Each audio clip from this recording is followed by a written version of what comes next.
And like I mentioned, it is really a major boost for Mira farmers after President Uhuru Kenyatta directed the release of 1.2 billion shillings to implement recommendations of a task force on Mira farming. Let's now speak to Kimathi Munjuri. He is the spokesperson of Nyambane Mira Trade Association. Thank you so much for joining us. Thank you for having me. All right, so 1.2 billion shillings, and then there's another 1 billion shillings that was set up by the CS Henry Rotich. What is your feeling about this boost? Is it enough? Yeah, for a start, Betty, it's a big injection into an industry which has hitherto been neglected by all the subsequent governments that have been there. No other government has ever been this daring. Uhuru has done us proud, and I think it's a good start, though very late.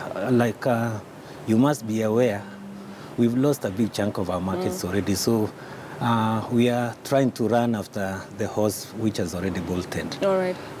We know there is the provision of 1 billion in the budget. A boost of another 200 million, we are not sure where it has come from, but the president has said it is there, and we want to have it. All right.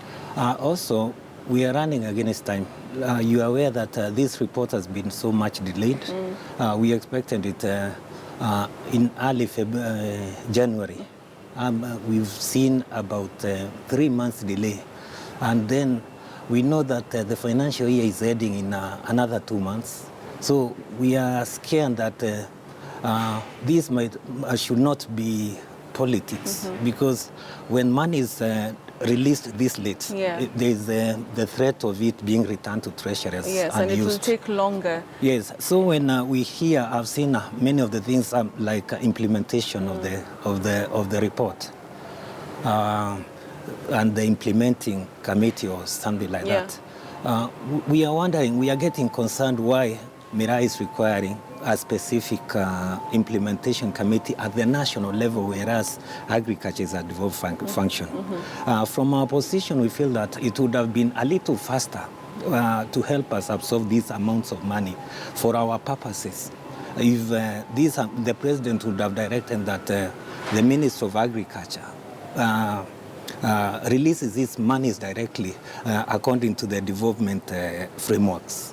And then we know that, like the Meru County government has all these other suggestions which have been put there. Many of them that the task force has come up with did not require that we wait until the report was released. We would have expected that some interventions which were very urgent would have been started immediately. This money was availed in the budget last year. We didn't have to wait this. All right. It's interesting that you say that because one of the complaints that Mira farmers had was that the government was doing things at the national level, like you mentioned, and not really talking to them or, considering what ideas that they have for this. Do you feel like what has happened, even with the report, the task force, the monies that have been allocated to the crop has actually been as a result of negotiations and discussions between you and the decision makers? Yeah, we feel that for all the time that the task force has been in force, we've not really had that interaction where we can empty our pains and our aspirations to them, and they can report. Actually, we are not even privy to what this report is all about. You can even see... So you're seeing it on the media or something? We are seeing even the presentation itself. Right. You can see the people who are invited to State House. They're just a select few. You remember we had, as farmers and traders of Mira, we had issues with the composition of the task force. And we put these matters across, but they were never listened to. The government decided to push on with it, use its muscle against our will. And then we saw some rushed kind of, it's like they were following a script. Right. A script which is being done by somebody else. Theirs is just to rush through the process and then come up with something. So essentially, this is more of a boardroom document than a farmers and stakeholders generated document. Do you feel like it's political? Like you mentioned when you started, talking to us, you said that you hope as Mira farmers that this is not political, but going by what you're saying and even calling it a boardroom document, do you feel it's a political move now that we're 124 days to the elections and everybody wants to make everybody happy? Yes. You've seen the president postpone his visit to our place. Of course, he has to find, he had promised us that he's going to have solutions for our industry. And this is a bold move, yes, but the timing is just that suspect. And then the composition of the people is decided to galvanize around himself on this issue. Yeah, points too much on the political angle. We accept that Mira requires politics. Yes. Actually, we've been appealing to him so many times to pull his political card and solve our problems. The issues in Britain, they were purely political. The issues in Netherlands have been political. The issue in Somalia is purely political. And at that level, we were hoping that this task force could request him to pull the political card. Besides all these paperwork and very nice documents, yes. For him to pull that political card. Okay. Like he pulled with Somalia the other day, the president was here. What was so difficult about asking him that we are streamlining this industry, this is what we desire, so that we can safeguard Somalia itself as the core market, which is remaining at the moment. Okay. These kind of shocks that we are seeing from Somalia are not auguring very well. All right. There's also the other aspect of the politics, all these researches that are being done. We would have expected that the president or the task force would ask the president to direct the relevant ministers to streamline this, because it's almost turning out to be Ipsos. So you're saying these task forces have become too much? Not the task force, the research people. The research, yeah. These research. people who are, when you want to placate somebody from whom you are getting some money, you just come and say, Mira this, Mira that. That you have a research. Yes. Okay, so I want us to watch a story that was packaged earlier by my colleague, and we'll just take a look at this previous story that really highlights the agony of Mira farmers as done by our reporter Joy Doreen Bira. Let's take a look at that. On Wednesday this week, 25 cargo planes carrying the famous stimulant Mira left Nairobi for Somalia after flights to Aden Ade International Airport resumed. Needless to say, the restart of flights throws a lifeline to farmers who are still reeling from losing the European market, specifically Britain and Holland, after Mira was banned there. Wakati soko la Uingereza lilipofungwa mnamo mwaka wa 2013, Mira yote ingetoka popote kule katika ulimwengu. Haingeenda Amerika, haingeenda Canada, haingeenda Middle East, tulifunikiwa. News that Somalia had banned Mira flights to Mogadishu hit the cotton-growing Meru County like a thunderbolt. Uncertainty hung in the mild stimulant-growing region. For the over 1 week, the Mira airplanes were banned from landing in the plant's most lucrative Horn of Africa market. Jua tulikuwa tumelia, tulikuwa tumesumbuka, wakati Mira ilifungwa kuenda na ndege huko nchi ya Somaliland. The European ban in 2013 had major economic repercussions on Mira farmers and left traders and transporters counting heavy losses. Ilikuwa leta not less than 6 million a day. The prices of cod have fallen over the past few years, drastically affecting the livelihoods of thousands of families, farmers and marketers altogether. However, President Uhuru Kenyatta's visit to Somalia earlier this week is said to have played part in lifting the ban on daily Mira cargo flights. Mira farmers in the county say all they want is a large market for their produce and less politics revolving around the crop. Mira haihitaji sana mambo ya serikali kuingilia na katikati. Ile tunafanya kazi na serikali na wakulima ni haswa kutengeneza soko. The 1 week ban on Mira flights had occasioned a fall in prices by up to 80%, where leaves usually worth 10,000 Kenya shillings fetched just 2,000 shillings. Ni shinda tulipata wakati ilifungwa. Nataka kuambia bei ya Mira ilishuka kutoka 100% ikaenda within one day ilikuwa 20%. Ile Mira ulikuwa unauza shilingi 10,000 ilienda mpaka 2,000. na tukataabika, watoto wakapotea shule, tukashindwa kuendesha biashara zetu, mahoteli zikafunga. Going forward, the farmers are optimistic that cordial negotiations for Kenyan Mira in the Somali market would help resolve the trade friction on both sides for the sake of their businesses. Joy Doreen Bira, KTN News. All right, Joy Doreen Bira just highlighting the agony of Mira farmers. Let me continue engaging my guest here in studio. And even with this injection of 2.2 billion shillings, do you think that it is enough, considering that Britain still says that the ban is still very much in place? Britain keeps insisting, but we know from the report of the Home Affairs Committee and their parliamentarians, they say that Mira can be exported, they're under license. What our government has never pursued is what are the requirements of this under license. And then we also know that there are a few things we are supposed to be streamlining as a people here. How we are handling our Mira, how we are farming it, how we are transporting it to comply with the international standards. So just like any other intervention in all these other international markets, what happened in Britain was purely a political move, and it can only have a political solution. What is that political solution then?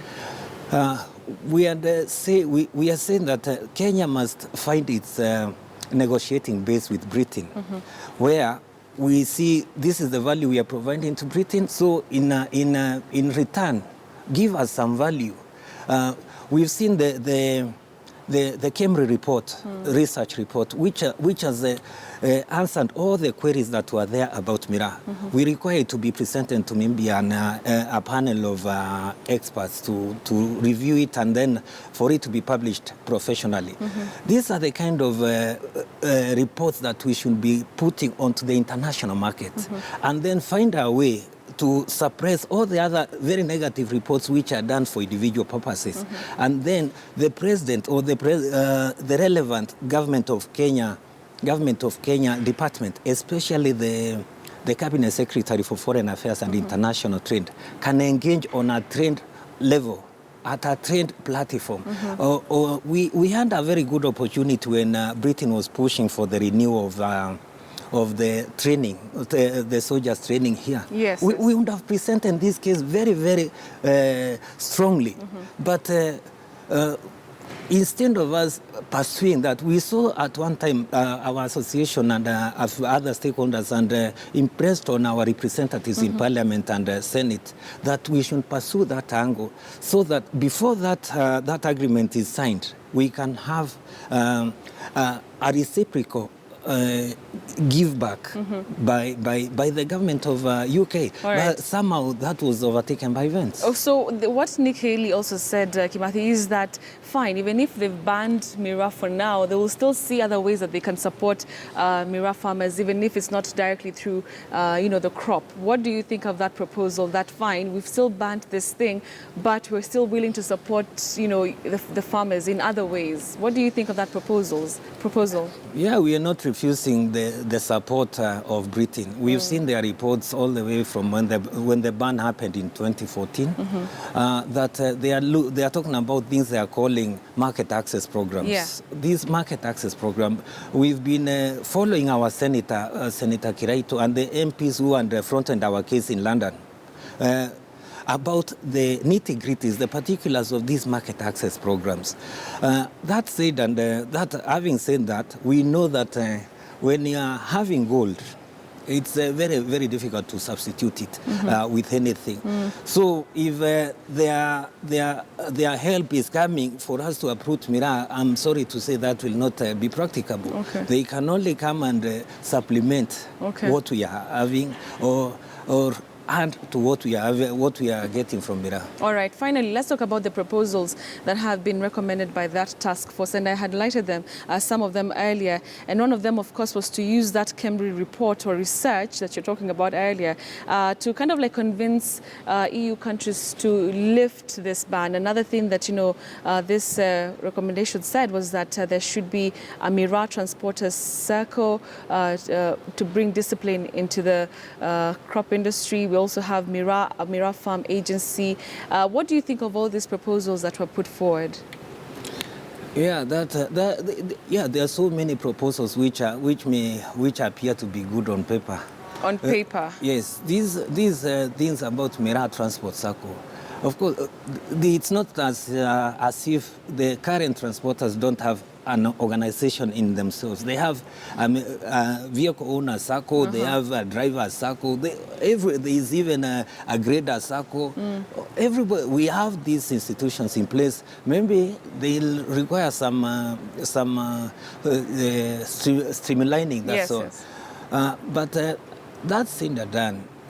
The most urgent thing, whether we have the circles or we have I don't know what they are calling, implementing committees and Yes. what, the end result is where are we making this Mira to take? We'll have all this grand talk. Where are we taking this Mira? What's the end game? Yeah, we are talking about we need markets like yesterday. That's the most critical thing. We've mentioned there was the Governor Munya debacle, where there was a lot of political infighting. But instead of all that sideshow, we were hoping that we can have the national government pursue the market, deliver the markets to us, and then everything else we can streamline. But you are giving us the 1.2 billion or 2 billion. Actually, in our calculations, it should be 3-point-something billion we should have gotten by now, which is money the industry was making. Which is money which was passing in our hands in a matter of a month or so. Right. So sincerely, it's a drop in the ocean. We'd have wanted more, because in our estimations, and these are discussions we've had with institutions like EFIS, institutions like KCD, in our estimations we know that Mira can compete in terms of revenues to this country and to the Kenyans very, very favorably with tea. All right.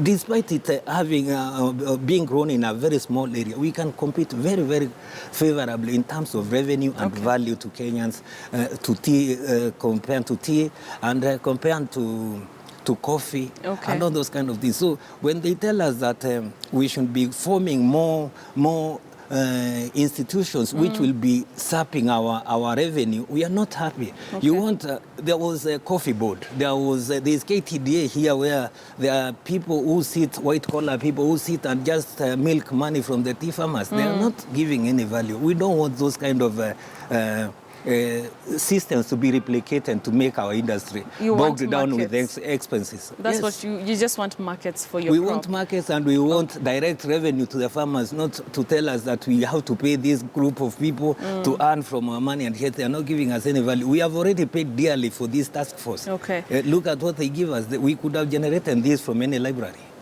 Thank you very much, Kimathi Munjuri, for your sentiments and insights on this issue. He is a spokesperson of Nyambene Mira Trade Association. Thank you so much.